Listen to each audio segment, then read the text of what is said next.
Welcome to Euro Bangla City SATV News. This is Shabala Alam with our headlines. Janaza of launch fire victims held in Borguna. Government to provide medical assistance to fire injured, said State Minister. Elections to 16 UP in 3 upazilas of the district will be held tomorrow as 4th phase UP polls. Billions around the world mark Christmas under the shadow of Corona. Pope called for more solidarity with those living in poverty.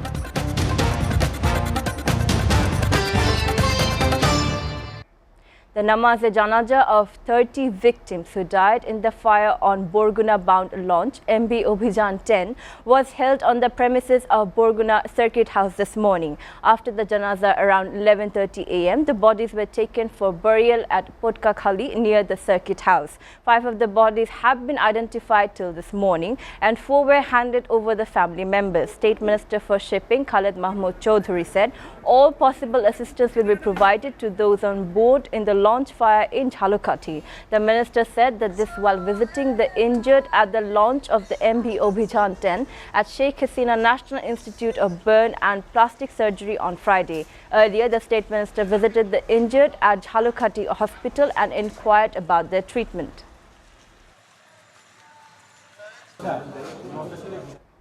Meanwhile, Union Parishad elections will be held in the 4th phase across the country tomorrow.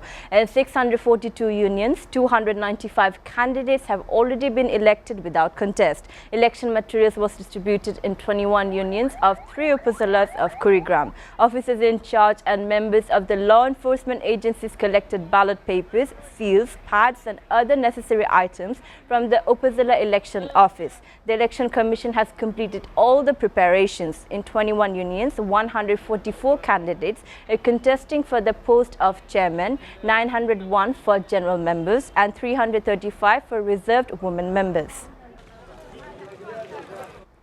Veteran journalist Riazuddin Ahmed passed away at the ICU of United Hospital in Dhaka at 1:30 p.m. today. He was 77. Reports said he was suffering from COVID-19. Riazuddin, the former editor of the Financial Express and News Today, was admitted to the hospital on December 16. He received the Ekushé Padak in 1993 for his contribution to journalism. Doctors at the Asian Medical College Hospital have allegedly killed a mother and her newborn through wrong cesarean delivery and treatment. Reports said body of the newborn bore several injured marks and wrong surgery was evident. Victim family members filed a case with Kilkit Police Station bearing number 17, accusing the doctors and hospital authorities concerned of committing the murders of mother and newborn. Shikha Akhtar was admitted to Asian Medical College Hospital at Kilkit in the hospital for delivery Wednesday night. Today is Christmas, the birthday of Jesus Christ. Christians of Bangladesh and across the world are being celebrated the day amid festivity and religious fervor. People are celebrating the day by offering special prayers, illuminating churches and putting Christmas trees at homes, places of worship and missions. Elderly people of the community attired in the outfit of Santa Claus distributing gifts among children. In separate messages, President M. Abdul Hamid and Prime Minister Sheikh Hasina greeted members of the Christian community and urged them to celebrate while maintaining health safety guidelines regarding the pandemic. Viewers are taking a short break. Stay with Euro Bangla City SATV News.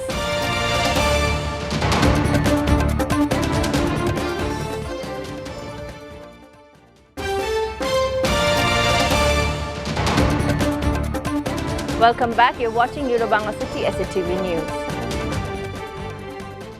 Now we move on to the international story updates. Russian President Vladimir Putin has said that insulting Holy Prophet Muhammad, Hazrat Muhammad sallallahu alaihi wasallam, does not count as an expression of artistic freedom, but as a violation of religious freedom, state news agency TASS said. Putin made this remark during his annual press conference in Moscow. TASS reported that the Russian president also criticized the publication of blasphemous sketches of Prophet Muhammad, Hazrat Muhammad sallallahu alaihi wasallam in French magazine Charlie Hebdo. Such acts, the reports quoted Putin as saying, gave rise to extremist reprisals. The president further said that Russia has evolved as a multi-ethnic and multi-confessional state, and so Russians were used to respecting each other's tradition, according to the report. Meanwhile, Pakistan's Prime Minister Imran Khan welcomed Putin's statement, saying it reaffirms my message that insulting Holy Prophet Hazrat Muhammad sallallahu alaihi wasallam is not freedom of expression.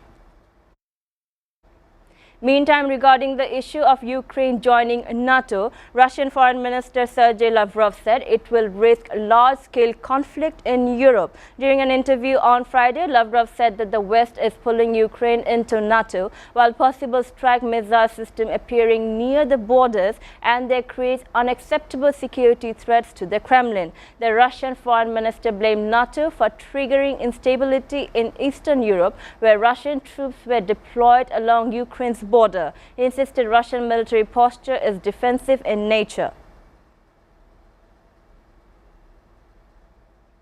Iran fired multiple ballistic missiles Friday at the close of 5 days of military drills that generals said were a warning to arc enemy Israel. Reports said that exercises were designed to respond to threats made in recent days by the Zionist regime.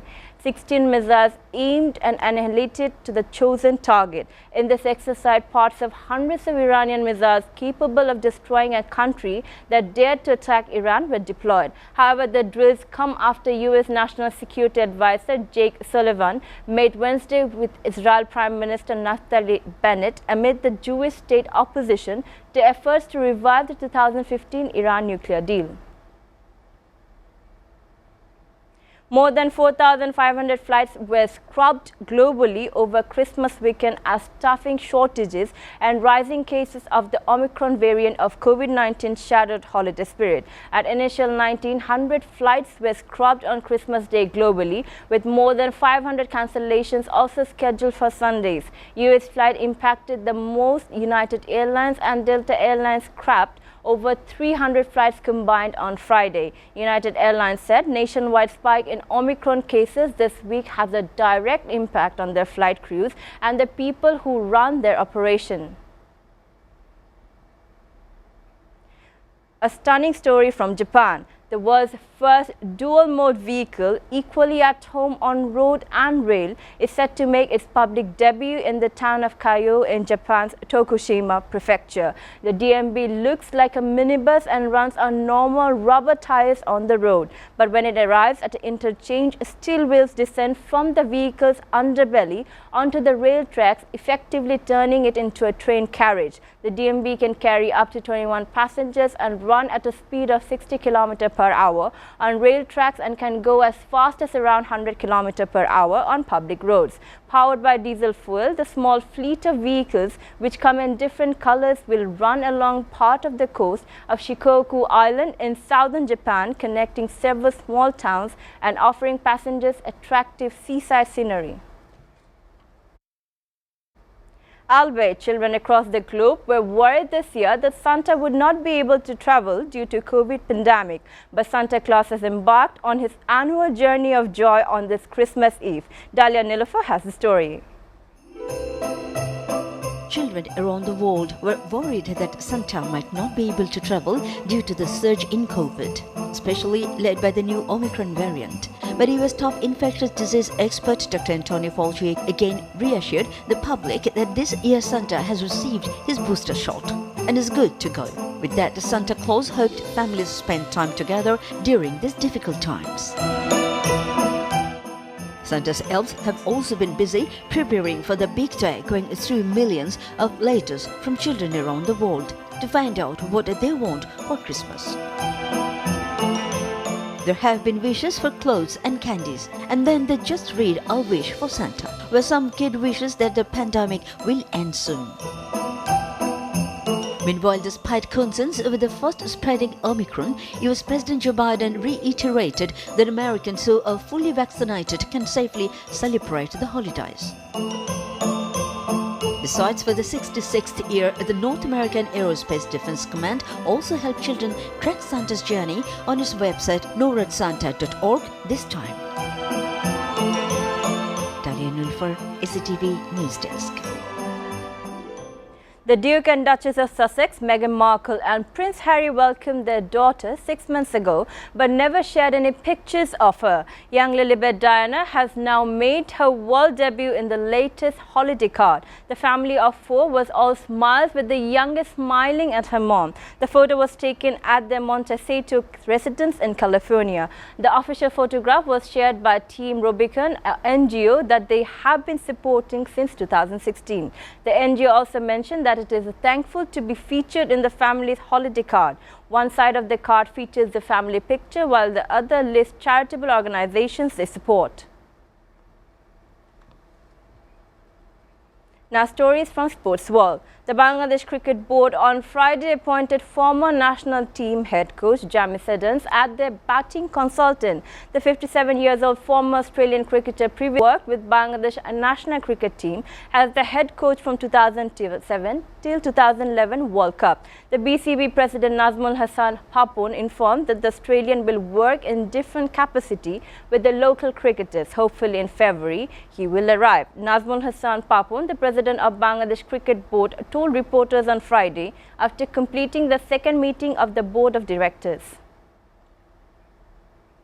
Meanwhile, following the US and its allies' announcement of boycotting the Beijing Games, Japan has made a similar move. However, Tokyo said it made the decision without any external pressure after holding a comprehensive review. In line with the US-led diplomatic boycott of the 2022 Winter Olympics, Japan too will not be sending a government delegation to Beijing.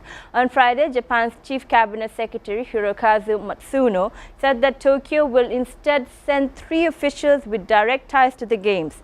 The move follows similar boycotts by the US and other countries citing human rights issues in China's Xinjiang region. Before ending, we go to the Euro-Bangla City SATV News headlines again.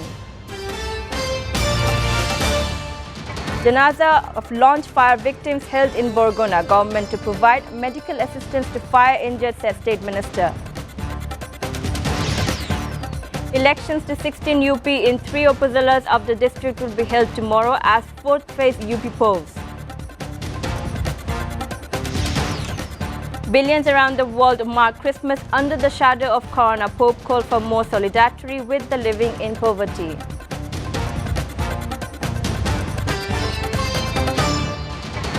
You're up to date so far here on Euro-Bangla City SATV News, and to know the latest news, visit www.satv.tv. Stay with SATV.